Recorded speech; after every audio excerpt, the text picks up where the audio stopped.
Back to official Akhtar Rahman sir YouTube channel. मित्रांनो, एका नवीन व्हिडिओमध्ये आपले पुन्हा एकदा स्वागत आहे. आजच्या या व्हिडिओच्या माध्यमातून आपण प्रिव्हियस इयर म्हणजेच 2019ची प्रश्नपत्रिका पाहणार आहोत मित्रांनो. आणि कशा प्रकारे प्रश्न जे आहेत ते सीटेटमध्ये विचारले जात आहोत किंवा कशा प्रकारे उतारा तुम्हाला दिला जातो मित्रांनो, ते या व्हिडिओच्या माध्यमातून आपण पाहणार आहोत. व्हिडिओ सुरू करण्या अगोदर आपण जर आमच्या चॅनलवर नवीन असाल तर प्लीज चॅनलला सबस्क्राईब करा. साईडचे जे बेल नोटिफिकेशन आहे त्याला देखील ऑन करा, जेणेकरून आपल्याला अशाच प्रकारचे व्हिडिओ वेळेबल पाहायला मिळेल. डिस्क्रिप्शनमध्ये मित्रांनो आमच्या टेलिग्राम आणि व्हॉट्सअप ग्रुपची लिंक सुद्धा दिलेली आहे. तिथे जाऊन आपण आमच्या टेलिग्राम आणि व्हॉट्सअप ग्रुपला सुद्धा जॉईन करू शकतात. तर चला प्लीज व्हिडिओला लाईक करा. पाहूया प्रश्न क्रमांक 1. हे बघा मित्रांनो, भाषा जर तुमची 2 असेल, इथे स्पष्ट दिलेलं आहे की जर तुमची भाषा 2 असेल, तुम्ही पेपर 1 देत असो किंवा पेपर 2 असो, तर तुम्हाला जे प्रश्न असणार आहे मित्रांनो ते 121 ते 150 हे प्रश्न तुम्हाला या ठिकाणी दिले जातात मित्रांनो. आणि जर तुमची भाषा 1 आहे तर 91 ते 120 हे प्रश्न तुम्हाला या ठिकाणी म्हणजे सॉल्व्ह करायचे असतात मित्रांनो. तर आपण भाषा 2चे क्वेश्चन या ठिकाणी पाहत आहोत मित्रांनो. सिलेबस मॅक्झिमम सिलेबस जे आहे ते सेमच असणार आहे आणि सेम क्वेश्चन तुम्हाला भाषा 1 आणि भाषा 2 साठी पेपर 1 आणि पेपर 2 साठी विचारले जात आहे मित्रांनो. जर तुम्ही पेपर 1 ची प्रॅक्टिस करत आहोत ते तुम्हाला पेपर 2 मध्ये सुद्धा उपयोगी पडेल. आणि जर तुम्ही पेपर 2 ची प्रॅक्टिस या ठिकाणी करत असाल मित्रांनो तर ते तुम्हाला पेपर 1 साठीच खूप मदत होईल त्याची. तर हे बघा, अशा प्रकारे एक पॅसेज तुम्हाला या ठिकाणी दिलेला आहे मित्रांनो. पॅसेजची लेंथ आपण पाहून घ्या मित्रांनो की किती मोठे मोठे पॅसेज जे आहेत ते सीटेटमध्ये विचारले जात आहे प्रत्येक वर्षी. तर हे बघा, अशा प्रकारे मित्रांनो एक पॅसेज तुम्हाला इथे दिलेला आहे. आपण या ठिकाणी आज पॅसेजचे जे वाचन या ठिकाणी करणार नाहीत मित्रांनो, कारण की खूप वेळ चालला जातो, म्हणून आपण डायरेक्ट उत्तर या ठिकाणी पाहणार आहोत. आणि पॅडागॉजी 136 ते 150 क्रमांकाचे जे प्रश्न आहेत ते लँग्वेज पॅडागॉजी म्हणजेच मराठी लँग्वेज पॅडागॉजी आपण या ठिकाणी पाहणार आहोत मित्रांनो. तर हे बघा मित्रांनो, प्रश्न क्रमांक 121 प्रश्न क्रमांक 121 या ठिकाणी दिलेला आहे. हा जे प्रश्न असणार आहे ते परिच्छेद किंवा उतार्याच्या आधारावर या ठिकाणी तुम्हाला दिलेला आहे. लेखकाच्या मते कोणत्या गोष्टीचे शाब्दिक वर्णन करता येत नाही, असा प्रश्न या ठिकाणी दिलेला आहे. प्रश्न क्रमांक 121 आणि डायरेक्ट उत्तर आपण या ठिकाणी पाहणार आहोत मित्रांनो, कारण की उतार्याच्या आधारावर हे प्रश्न आहे. जस्ट तुम्हाला येथे हे दाखवण्याचा प्रयत्न आम्ही करत आहोत मित्रांनो की प्रश्न कशा प्रकारे विचारले जातात, व्याकरण किती असतो.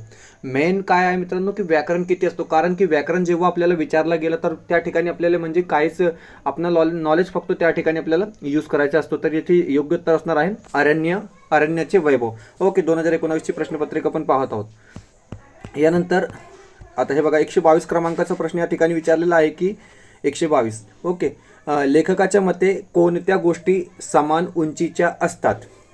122 क्रमांकाचा प्रश्न या ठिकाणी विचारलेला आहे आणि ऑप्शन असणार योग्य उत्तर असणार आहे ऑप्शन क्रमांक 4, वृक्षांची छत. ओके, फक्त हे परीक्षेच्या आधारावर प्रश्न आहे म्हणून आपण डायरेक्ट उत्तर या ठिकाणी पाहतात मित्रांनो. पुढे आपण पॅडागॉजीचे एक्सप्लेनेशन सुद्धा करणार आहोत. पुढीलपैकी कोणत्या बाबींमुळे जंगलाचे सौंदर्य वाढते असे लेखकाला वाटते.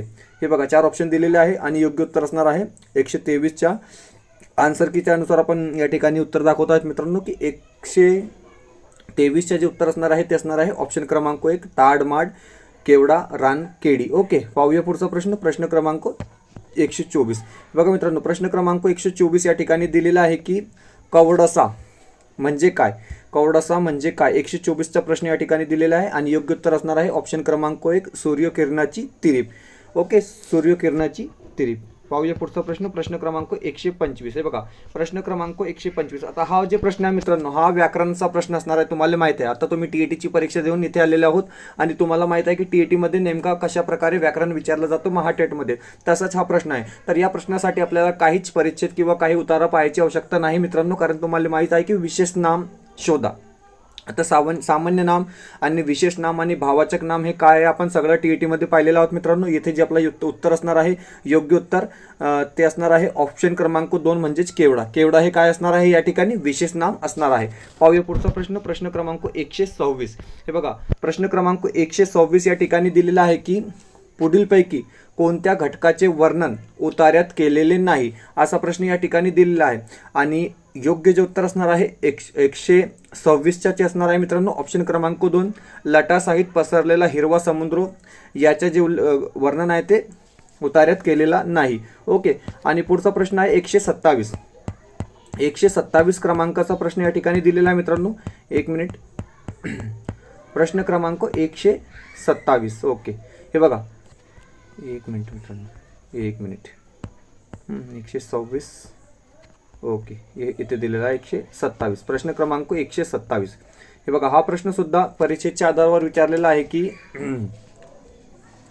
लेखकाच्या मते अरण्याला पुढीलपैकी कोणत्या गोष्टीचा स्पर्श होत नाही. प्रश्न क्रमांक 127 आणि योग्य उत्तर असणार आहे ऑप्शन क्रमांक 3 वादळ आणि वारा.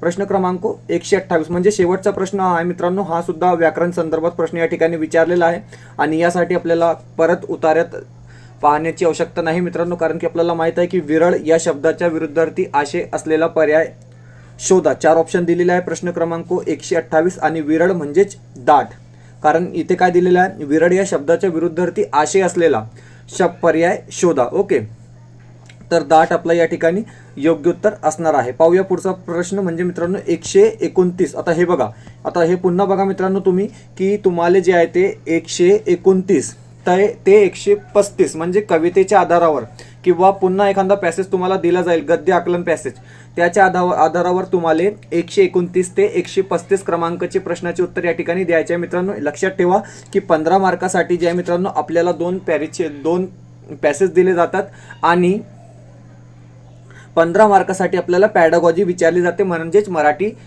लँग्वेज पॅडागॉजी. अशा प्रकारे आपला हा 30 मार्कासाठी पेपर असतो मित्रांनो. आता इथे काय आहे की 129 ते 135 आपल्याला परीक्षेच्या आधारावर पुन्हा आपल्याला या ठिकाणी उत्तर पाहायचे आहे मित्रांनो, प्रश्नाचे उत्तर पाहायचे आहे. ओके, 129 तर 135. ओके, हे बघा 129 क्रमांकाचा प्रश्न या ठिकाणी दिलेला आहे की भाषिक ज्ञान परंपरेने आपणास प्रामुख्याने काय दिले. ओके, तर योग्य उत्तर असणार आहे ऑप्शन क्रमांक 2 महत्त्वाचे शोध. योग्य उत्तर या ठिकाणी असणार आहे महत्त्वाचे शोध. प्रश्न क्रमांक 130. आता हे बघा, प्रश्न क्रमांक 130 या ठिकाणी दिलेला आहे की भारतातील प्रमुख भाषेचे उगम शोधल्यास आपल्याला काय दिसून येईल. 4 ऑप्शन दिलेले आहे आणि योग्य उत्तर असणार आहे विविध समुदायातील भाषांच्या छटा. मित्रांनो लक्षात ठेवा की तुम्हाला जे पॅसेज दिले जाते मित्रांनो ते खूप मोठे मोठे पॅसेज या ठिकाणी विचारले जात आहेत. तर टाइम मॅनेजमेंट या ठिकाणी खूप आपला इम्पॉर्टंट असणार आहे मित्रांनो, कारण की TAT मध्ये आपल्याला भरपूर वेळ मिळून जातो, परंतु CTET मध्ये तसा नसतो, कारण की परीक्षेत जे आहे ते उतारे जे आहे ते खूप मोठे मोठे या ठिकाणी विचारले जात मित्रांनो. प्रश्न क्रमांक 131. आता हे बघा, प्रश्न क्रमांक 131 या ठिकाणी दिलेला आहे की भारताची सांस्कृतिक विविधता कोणत्या उपक्रमातून जोपासली जाऊ शकते आणि योग्य उत्तर असणार आहे 131चा ऑप्शन क्रमांक 4 शेकडो भाषांकडे लक्ष देणे. पाहूया पुढचा प्रश्न. प्रश्न क्रमांक 132. प्रश्न क्रमांक 132 या ठिकाणी दिलेला आहे की हे बघा मित्रांनो, हा सुद्धा प्रश्न व्याकरणच्या आधारावर या ठिकाणी विचारलेला आहे मित्रांनो, म्हणजेच हा 3रा प्रश्न आहे. व्याकरण संदर्भातला हा 3रा प्रश्न आहे मित्रांनो, कारण व्याकरण जे असणार आहे ते खूप इम्पॉर्टंट असणार आहे मित्रांनो आपल्यासाठी, कारण त्यासाठी आपल्याला उतारा पाहायची किंवा वाचण्याची आवश्यकता नसते. ज्या संगणकावर आपण 24 तास अवलंबून राहतो अधोरेखित शब्दाची जात ओळखा. तर हे बघा मित्रांनो, इथे एक शब्द दिलेला आहे संगणक किंवा संगणकावर, आणि या शब्दाची जात कोणती असा प्रश्न या ठिकाणी दिलेला आहे मित्रांनो. अतिशय सोपा हा प्रश्न आहे. संगणक म्हणजेच एका प्रकारचं नाम हे असणार आहे मित्रांनो. ऑप्शन क्रमांक 2 जे असेल ते आपलं या ठिकाणी बरोबर उत्तर असणार आहे. पाहूया पुढचा प्रश्न. प्रश्न क्रमांक 133. हे बघा मित्रांनो, छटा शब्दाच्या समानार्थी आशय नसलेला पर्याय शोधा. प्रश्न काळजीपूर्वक वाचून घ्या की प्रश्न असा विचारलेला आहे की छटा शब्दाच्या समानार्थी आशय नसलेला पर्याय शोधा. तर हे बघा मित्रांनो, चौकशी आपल्या या ठिकाणी बरोबर उत्तर असणार आहे. क्वेश्चन क्रमांक 134. प्रश्न क्रमांक 134. हे बघा, प्रश्न क्रमांक 134 या ठिकाणी दिलेला आहे की पुढील शब्दाच्या उतार्यात आलेले प्रमाणेच्या योग्य क्रम शोधा. असा प्रश्न या ठिकाणी विचारलेला आहे मित्रांनो. प्रश्न क्रमांक 134 आणि योग्य उत्तर असणार आहे वनस्पती, तारे, वाळवंट आणि महाभारत. ऑप्शन क्रमांक 4 जे असेल ते आपलं या ठिकाणी बरोबर उत्तर असणार आहे. आणि शेवटचा प्रश्न आपण या ठिकाणी पाहणार आहोत मित्रांनो, जे उतार्याच्या आधारावर आपल्याला प्रश्न दिलेला आहे मित्रांनो की आपल्या आदिम भाषामधून कोणती बाब संग्रहित करण्यात आली आहे असा प्रश्न या ठिकाणी दिलेला आहे. आणि योग्य उत्तर असणार आहे सुरवली, म्हणजे ऑप्शन क्रमांक 2 आपलं या ठिकाणी बरोबर उत्तर असणार आहे मित्रांनो. तर अशा प्रकारे उतार्याच्या आधारावर आपल्याला 121 ते 135 म्हणजेच जवळपास 15 प्रश्न मित्रांनो या ठिकाणी विचारले गेलेले आहे. आता पुढचे जे प्रश्न आहे 136 to 150 हे जे प्रश्न असणार आहे मित्रांनो, हे लँग्वेज पॅडागॉजीच्या आधारावर तुम्हाला हे प्रश्न सगळे प्रश्न या ठिकाणी विचारले जाणार आहोत.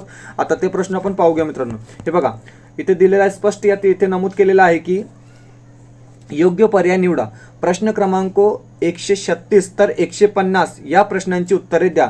म्हणजेच 136 to 150 हे जे प्रश्न असणार आहे ते तुम्हाला भाषा पॅडागॉजीच्या संदर्भात या ठिकाणी विचारले आहेत.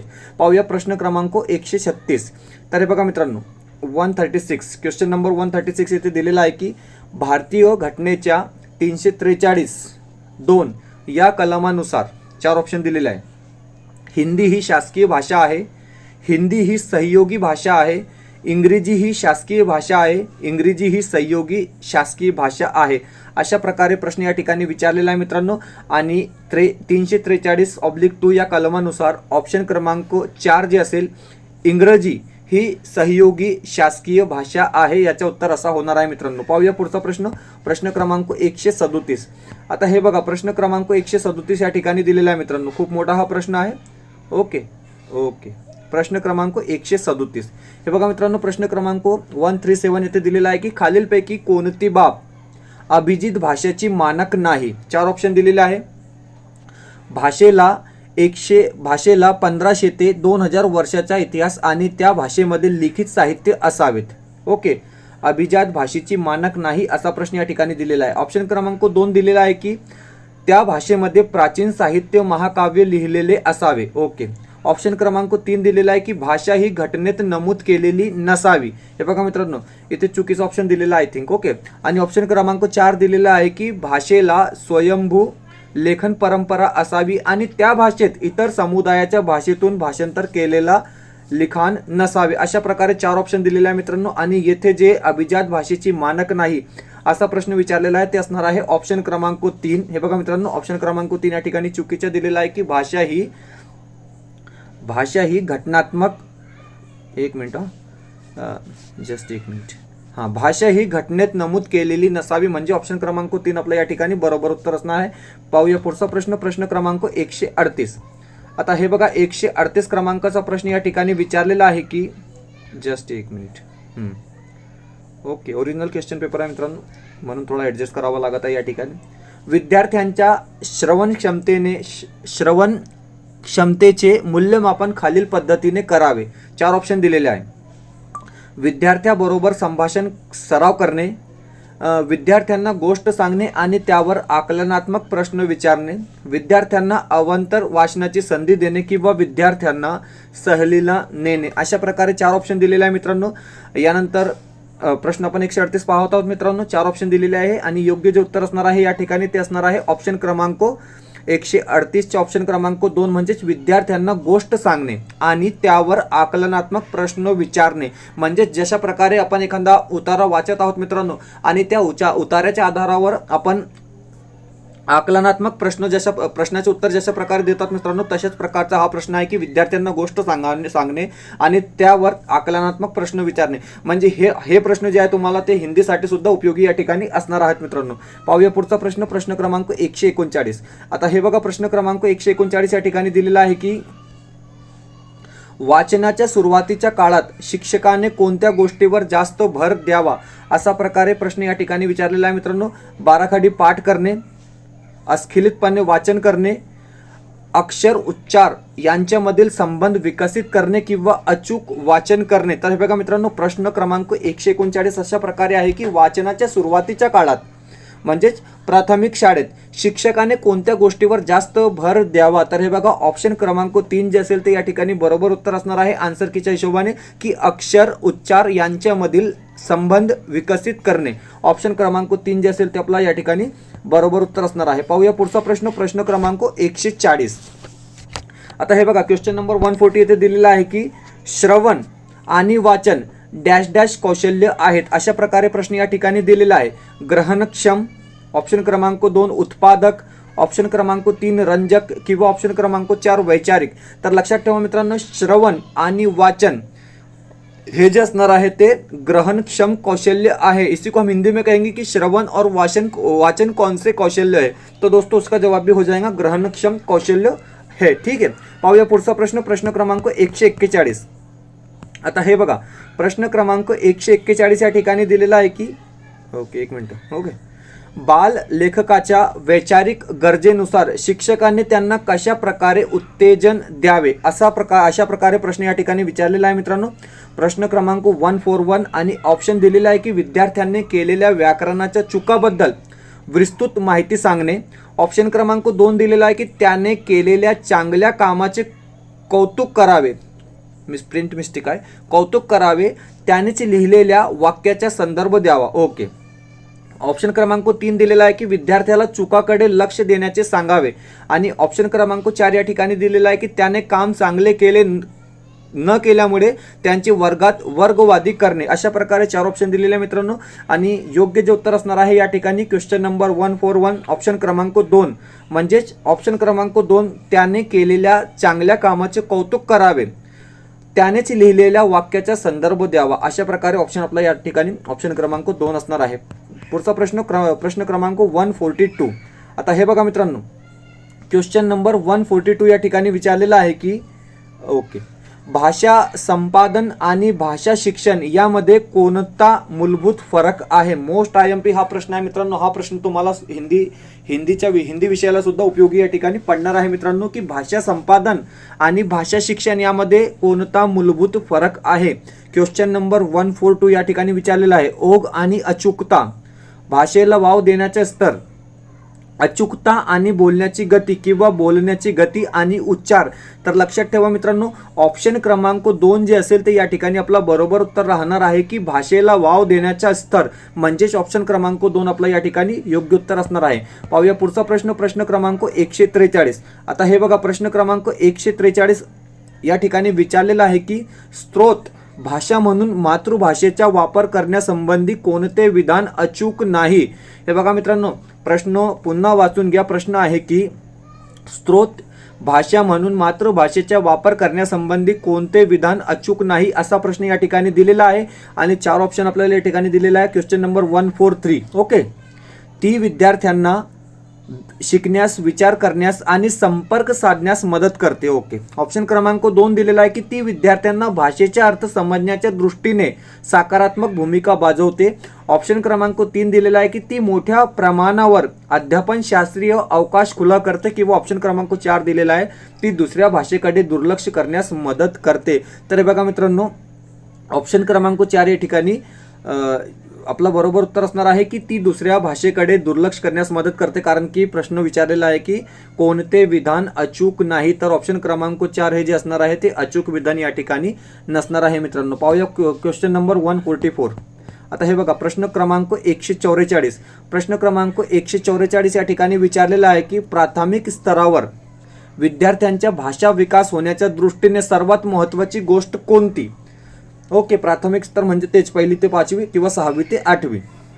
क्वेश्चन नंबर 144, 4 ऑप्शन दिलेले आहे। व्याकरणाचे ज्ञान, भाषा समृद्ध सभोवतालाचे वातावरण, भाषा पाठ्यपुस्तक किंवा विद्यार्थी मूल्यमापन। अशा प्रकारे 4 ऑप्शन दिलेले आहे मित्रांनो आणि लक्षात ठेवा की प्राथमिक स्तरावर विद्यार्थ्यांच्या भाषा विकास होण्याच्या दृष्टीने सर्वात महत्त्वाची जी बाब असणार आहे ती असणार आहे ऑप्शन क्रमांक 2 म्हणजेच भाषा समृद्ध सभोवतालाचे वातावरण। आपलं या ठिकाणी बरोबर उत्तर असणार आहे मित्रांनो। पाहूया नेक्स्ट क्वेश्चन क्रमांक 145। हे बघा मित्रांनो, 145 क्वेश्चन नंबर 145। संचयिका हे डॅश डॅशचे उदाहरण आहे। पोर्टफोलिओ। ओके, 4 ऑप्शन दिलेले आहे। स्वयंमूल्यमापन, शिक्षकाकडून मूल्यमापन, स्वयं तसेच शिक्षकाकडून मूल्यमापन किंवा माध्यमिक शिक्षण मंडळाकडून मूल्यमापन। तर लक्षात ठेवा मित्रांनो, संचयिका जे असणार आहे ते असणार आहे ऑप्शन क्रमांक 3 या ठिकाणी बरोबर उत्तर राहणार आहे की स्वयं तसेच शिक्षकाकडून मूल्यमापन। अशा प्रकारे आपला या ठिकाणी योग्य उत्तर असणार आहे मित्रांनो। यानंतर पाहूया नेक्स्ट क्वेश्चन क्रमांक 146। 2019 ची प्रश्नपत्रिका या ठिकाणी आपण पाहत आहोत मित्रांनो आणि पेपर 1 आणि पेपर 2 साठी अशाच प्रकारचे प्रश्न तुम्हाला जे आहे ते सीटेटच्या परीक्षेमध्ये मराठी भाषेसंदर्भात विचारले जातात। शब्दकोडे डॅश डॅश वाढवण्यास मदत करते। आता हे बघा मित्रांनो, शब्दकोडे आपल्याला म्हणजे विद्यार्थ्याला कशा प्रकारे मदत करते? श्रवण कौशल्य, लेखन कौशल्य, शब्द संग्रह किंवा शब्दाचा अर्थ। तर हे बघा मित्रांनो, श्रवण कौशल्य, लेखन कौशल्य या ठिकाणी आपला आन्सर नसेल। शब्द ग्रहण आणि शब्द संग्रह आणि शब्दाचा अर्थ, आता 2 ऑप्शन उरलेले आहे मित्रांनो आणि प्रश्न आहे की शब्दकोडे डॅश डॅश वाढविण्यास मदत करते, तर ऑप्शन क्रमांक 3 जे असेल मित्रांनो हा बरोबर उत्तर असणार आहे की शब्दकोडे जे आहे ते शब्द संग्रह वाढविण्यास मदत करते. पाहूया पुढचा प्रश्न, प्रश्न क्रमांक 147. खूप ऍडजस्ट करावा लागत आहे कारण की प्रश्न खूप मोठे मोठे या ठिकाणी विचारलेले आहे मित्रांनो, आणि डबल साईड क्वेश्चन या ठिकाणी प्रिंट केलेला आहे. ओरिजिनल क्वेश्चन पेपर हा सीटेटच्या ऑफिशियल वेबसाईटमधून आपण डाउनलोड केलेला आहे मित्रांनो. संभाषण 147. संभाषण कौशल्याचे मूल्यमापन करताना खालीलपैकी कोणत्या बाबींची गरज नसते? प्रश्न पुन्हा वाचून घ्या की संभाषण कौशल्याचे मूल्यमापन करताना खालीलपैकी कोणत्या बाबीची गरज नसते. 4 ऑप्शन दिलेले आहे मित्रांनो. शब्द, उच्चार, आवाज, अचूक शब्द संदर्भासहित योग्य जागी वापरणे, शब्दकोश व अर्थरूपकोश यांचा वापर करणे किंवा बोलण्यातील स्पष्टता. तर बघा क्वेश्चन नंबर 147 जे असणार आहे त्याचे जे योग्य उत्तर असणार आहे मित्रांनो ते असणार आहे ऑप्शन क्रमांक 3. व्हिडिओ आवडत असेल तर प्लीज व्हिडिओला लाईक करा. चॅनलवर नवीन असेल तर प्लीज चॅनलला सबस्क्राईब करा. मित्रांनो डिस्क्रिप्शनमध्ये आमच्या टेलिग्राम आणि व्हॉट्सअप ग्रुपची लिंक सुद्धा दिलेली आहे, तिथे जाऊन आपण आमच्या टेलिग्राम आणि व्हॉट्सअप ग्रुपला सुद्धा जॉईन करू शकतात. आमच्या यूट्यूब चॅनलमध्ये मित्रांनो प्लेलिस्ट सुद्धा तयार केलेली आहे, हिंदी भाषा पॅडोगॉजी आणि मराठी भाषा पॅडोगॉजी पेपर 1 आणि पेपर 2 साठी, भाषा 1 आणि भाषा 2 साठी. तिथे जाऊन आपण हे सगळं जे आहे ते पाहू शकतात मित्रांनो. आता तुम्हाला मी सांगतो मित्रांनो की मराठी कशा प्रकारे, म्हणजे मराठीमध्ये 20-25 मार्क तुम्हाला कशा प्रकारे मिळू शकतात. तर हे बघा मित्रांनो 2011 ते 2023-24 जे आहे ते प्रश्नपत्रिकेचा फक्त तुम्ही सराव करा, बाकी काहीच करू नका, कारण सीटेट तितका म्हणजे कठीण नसतो मित्रांनो जितका आपल्याला यूट्यूब चॅनलच्या माध्यमातून दाखवला जातो. कारण सीटेट एकदम सिंपल असतो मित्रांनो. तुम्ही फक्त 2011 ते 2023 हे जे प्रिव्हियस इयर क्वेश्चन पेपर आहे मित्रांनो ते फक्त प्रिव्हियस इयर क्वेश्चन पेपर तुम्ही सॉल्व्ह करा, त्यापेक्षा वेगळा तुम्हाला काहीच करण्याची आवश्यकता या ठिकाणी नाही. ओके, क्वेश्चन क्रमांक 148. आता हे बघा प्रश्न क्रमांक 148 या ठिकाणी दिलेला आहे की, एक मिनिट, प्रश्न क्रमांक 148. शब्द व उच्चार यांच्या सहयोगाने वाचन करण्यास शिकवणे या डॅश डॅश पद्धती असे म्हणतात. 4 ऑप्शन दिलेले आहे आणि आपण पाहत आहोत क्वेश्चन नंबर 148. प्रत्यक्ष पद्धती, उच्चार पद्धती, संपूर्ण भाषा किंवा खंडित भाषा. तर लक्षात ठेवा मित्रांनो योग्य जे उत्तर असणार आहे या ठिकाणी बरोबर उत्तर असणार आहे ऑप्शन क्रमांक 2 की शब्द व उच्चार यांच्या सहयोगाने वाचन करण्यास शिकवणे या उच्चार पद्धती असे म्हणतात. क्वेश्चन नंबर 149 यानंतर आपण पाहणार आहोत. हे बघा प्रश्न क्रमांक 149. 149चा प्रश्न या ठिकाणी दिलेला आहे. पाठ्यपुस्तका पलीकडे जाणे म्हणजे. आता पाठ्यपुस्तका पलीकडे जाणे म्हणजे नेमके काय, असा प्रश्न या ठिकाणी दिलेला आहे. ऑप्शन क्रमांक 1 पाठ्यपुस्तकाखेरीज जास्ती अध्यापन साहित्य पुरविणे, पाठ्यपुस्तकाकडे दुर्लक्ष आणि इतर मजकुराकडे लक्ष देणे. हा चुकीच्या विधानात असेल मित्रांनो, कारण इथे स्पष्ट दिलेलं आहे की पाठ्यपुस्तकाकडे डायरेक्ट दुर्लक्ष करणे. ओके, पाठ्यपुस्तक केंद्रित ज्ञान देणे हा सुद्धा चुकीचा आहे, कारण की प्रश्न विचारलेला आहे मित्रांनो की पाठ्यपुस्तका पलीकडे जाणे म्हणजे काय. ओके, पाठ्यपुस्तकाखेरीज इतर गोष्टीकडे लक्ष देऊन विद्यार्थ्यावर जास्त भर न टाकणे. अशा प्रकारे मित्रांनो 4 ऑप्शन दिलेले आहे आणि योग्य उत्तर जे असणार आहे ते असणार आहे ऑप्शन क्रमांक 1, कारण पाठ्यपुस्तकाखेरीज जास्त अध्यापन साहित्य पुरवणे. अशा प्रकारे इथे आपला बरोबर उत्तर असणार आहे. आता पाहूया आपण शेवटचा प्रश्न. 2019 ची प्रश्नपत्रिका आपण या ठिकाणी पाहत आहोत मित्रांनो. भाषा 2 पुढच्या व्हिडिओमध्ये आपण भाषा 1 साठी हीच प्रश्नपत्रिका पुन्हा आपल्या चॅनलच्या माध्यमातून आपण पाहणार आहोत मित्रांनो. शेवटचा प्रश्न या ठिकाणी दिलेला आहे की इयत्ता 3च्या विद्यार्थ्यांना शिक्षक पाकिटे बनविण्यास सांगतात, विद्यार्थी सूचनांचे पालन करतात, भाषा वर्गातील या कृतीने विद्यार्थ्यांना डॅश डॅश यासाठी मदत होईल. अशा प्रकारे प्रश्न विचारलेला आहे. 4 ऑप्शन दिलेले आहेत. लेखन कौशल्य वाढविणे, संभाषण कौशल्य वाढविणे, श्रवण कौशल्य वाढविणे किंवा सर्जनशीलता वाढविणे. प्रश्न आहे की इयत्ता 3चे विद्यार्थी शिक्षक पाकिटे बनविण्यास सांगतात, विद्यार्थी सूचनांचे पालन करतात. काय करतात विद्यार्थी? सूचनाचे पालन करतात. भाषा वर्गातील या कृतींना विद्यार्थ्यांना यासाठी मदत होते. तर हे बघा मित्रांनो विद्यार्थी जे आहे ते सूचनाचे पालन करत आहे, म्हणजेच ऑप्शन क्रमांक 3 श्रवण कौशल्य वाढविणे. ऑप्शन क्रमांक 3 या ठिकाणी आपलं बरोबर उत्तर राहणार आहे मित्रांनो. अशा प्रकारे आपण 8 डिसेंबर 2019 ची मराठीची प्रश्नपत्रिका पाहिली आहोत मित्रांनो. भाषा 2 साठी पुढच्या व्हिडिओमध्ये आपण भाषा 1 साठी जे प्रश्न विचारले होते ते पाहणार आहोत मित्रांनो. व्हिडिओ आवडत असेल तर प्लीज व्हिडिओला लाईक करा. चॅनलवर नवीन असेल तर प्लीज चॅनलला सबस्क्राईब करा. डिस्क्रिप्शनमध्ये आमच्या टेलिग्राम आणि व्हॉट्सअप ग्रुपची लिंक सुद्धा दिलेली आहे, तिथे जाऊन आपण आमच्या टेलिग्राम आणि व्हॉट्सअप ग्रुपला सुद्धा जॉईन करू शकतात. भेटूया पुढच्या व्हिडिओमध्ये काही नवीन प्रश्नांसोबत.